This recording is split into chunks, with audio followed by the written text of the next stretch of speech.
Hey everybody, it's Comic Crack here with another gaming video. So this is the wreck of the B.S.M Pandora from a company SPI, so Simulations Publications Incorporated. This particular version of rules is from 1980, I believe is when the game board version came out, or the game box version. I think it first appeared in a magazine called Ares, or Ares, A-R-E-S. So I've been kind of into this BoardgameGeek website for a little bit now, ever since I got Mushroom Eaters. I've been exploring more of that, and there's certain styles of games that I've wanted to explore. That being kind of war games and things like that. Now this isn't quite a war game, but I like the idea of having these little chits, as they're called, or these little tokens, and maneuvering them around, and they have all details and rolling dice and role-playing type of things. So I did some reading on various... At BoardgameGeek, you type in the name of a game, or you can search by publisher, or you can search by designer, and a page will come up. For example, if you type this one in, a page would come up that is dedicated solely to this game. On that page you'll get all sorts of information, as I stated already: what year it was put out, who published it, who were the designers, who were the artists, and then throughout the website there's forums and things. It'll have a link on the same page as the game to all the topics and all the different forums that relate to that game. People will have uploaded photos, so you can search and see, you know, original box art, or an unpunched game, or their versions that they've made themselves. You can see all sorts of photography, all sorts of pictures pertaining to that particular game. There's a section for videos, where if anybody's made a video about that game and have uploaded the link to the website, it'll let you watch those videos. Then there's a great section that's files, and sometimes the designer, for example, again going to Nate and Mushroom Eaters, one that I'm waiting to print and make myself is Mayan Sun Aztec Destiny, one of his games. And what he did was, it's long out of print, he uploaded all the files of the game that you would need to print off your own version and make your own version of the board game yourself. The only thing you'd be missing obviously is the box, but even that, he gives you a scan of the box art, so if you really want a box for it, you can find one and make your own game at home for free, which I think is a great idea. So that's my next plan, is to make that game. It's one that I'm really interested in. I mean, I'm interested in all of his games, but I really like the ideas behind it. I've already read through the instruction book and have all the files on the computer, just waiting to get my hands on a color printer of our own. So in the meantime, this was found on the BGG site, and I figured I'd give it a shot. It's a little bit different. I mean, I won't say that it's not as complex a game to print up, because it did take quite a bit of time making the boards, getting all the charts together, getting all the chit art and mounting those double-sided and cutting them all out. And then I've played through now about 3 times, and now I think I've got it to this system of files is pretty much what I want. There's a couple of things that I'll show you that I'm going to change, but I'll show you what I made. So we'll start with the big piece. This is the game board itself. Now, I think this was something that another member had designed.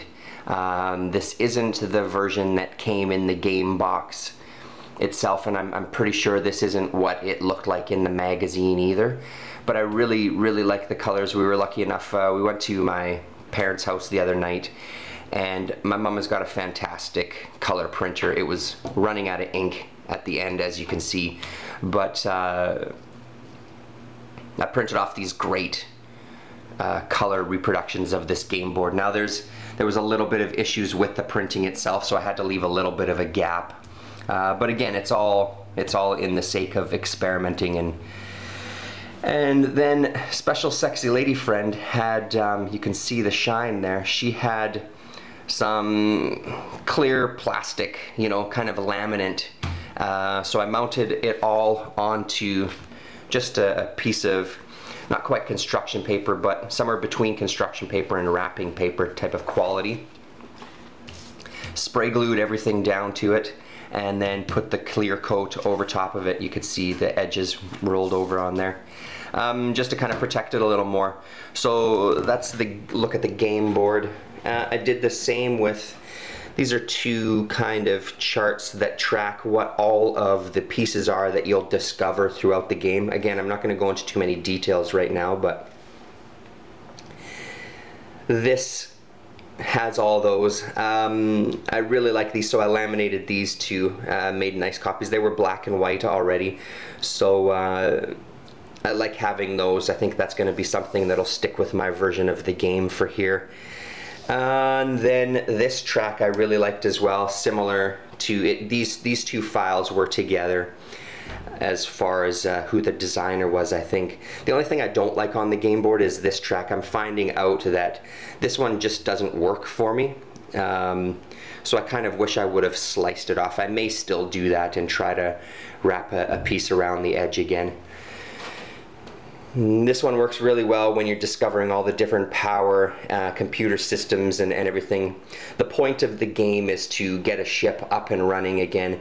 So as you discover these various pods, you put them on this track. Once all the pods are over 5, are over 4, so 5 to 9, then you can try to restart the whole ship. The first player to restart the ship is quote-unquote the winner, because you'll get, I think it's 24 or 25 victory points for doing that. So this was a really great chart. On here is basically, I think this is what came with the original game, maybe the box game, I can't remember which one, might have been the magazine game. So basically all of those tracks that you just saw, you track on one line. I like having them all separate, which is why I prefer to use that one. Your crew, here's a little track for your crew for their stamina, which I do still like. I like that part of it too. And I think what works best with this track as opposed to the ones on the game board here, the chits that I made are more this size. I'll just throw one in there, just a blank one. So then you can still figure out what number it is. I think it just fits nicer. You're not overlapping, whereas on the board you can see right there that once you start filling up these, you're running out of space, and I don't know, I think this just looks a lot neater. Same thing, cold shutdown display, the whole, which is over here as well. That's for the overall ship. If it reaches here, the whole ship has been destroyed and everybody dies. When you start the ship, it jumps up to this and everybody's okay. So these ones I haven't laminated because I'm still figuring out what parts I like. I really like this table is really necessary to the game itself, as are most of these tables. This track here isn't really necessary. Again, there's another crew status display and there's another ship status display, so I'll probably end up taking those out and kind of, when I print up the color versions, incorporate this chart and this chart into this whole one and then laminate this. Some other tables, reaction table for when you discover creatures, restarting the ship table, impair table, and then a repair table when you have to repair certain items that you find on your journeys.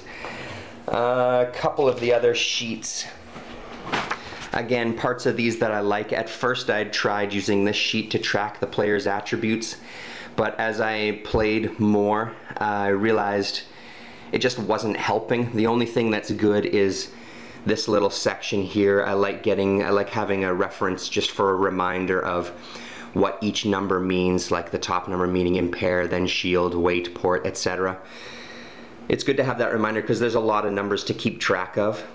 I found all of this kind of useless. I didn't end up using this section at all, so all I really ended up using was this top bit. And then I discovered in one of the other files, this sheet has all the crew members listed, has all the specimens that you're going to find throughout the game, and then sections where you can put in their attributes, sections where you can put in your attributes, even a column here for victory points, for kind of collecting victory points throughout the game, keeping track of those. So again, I think it's going to be a matter of incorporating this with this chart and making a nice file of that. I'm going to experiment with some of this laminate to see how it does with dry erase marker, because then I would just print 5 of these, because it's a maximum of a 5-player game. Just print 5 of those puppies and try to use them with a dry erase, although that might be a little waste. It's easy enough to print 4 of these per page. And then finally, one of the things that I'm most impressed with how they turned out are the chits themselves, so the little tokens. So as I said, the files were double-sided. So there's a creature called Mary. Find the focus somewhere in there. And you can see her stats all around. The ones that are in red, you basically minus that from your dice roll to be able to find her attribute.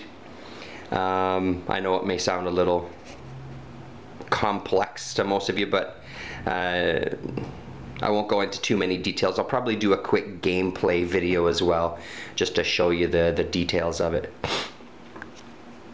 So I had some old comic book backing boards that were just brown cardboard. You can see the thickness there. That worked really well because one of the sides wasn't glossy, so they were both kind of had a bit of a rougher finish to it. Spray glued the sheets, or trimmed them up first, and then spray glued them, and then in big sections, because they came in kind of a chunk of 5 or 6 tokens wide by about 2 or 3 tokens deep. Just made one straight edge and matched it up to the corner, did the same with the reverse, and then sat and sliced them all out. And I love the way that they turned out. I mean, the card stock is a perfect thickness to make it a little solid. So really great. I was really impressed with that. So there we go. There's a look at the components. Maybe I'll probably end up doing this in a couple of part video. So the next part will start kind of the game itself.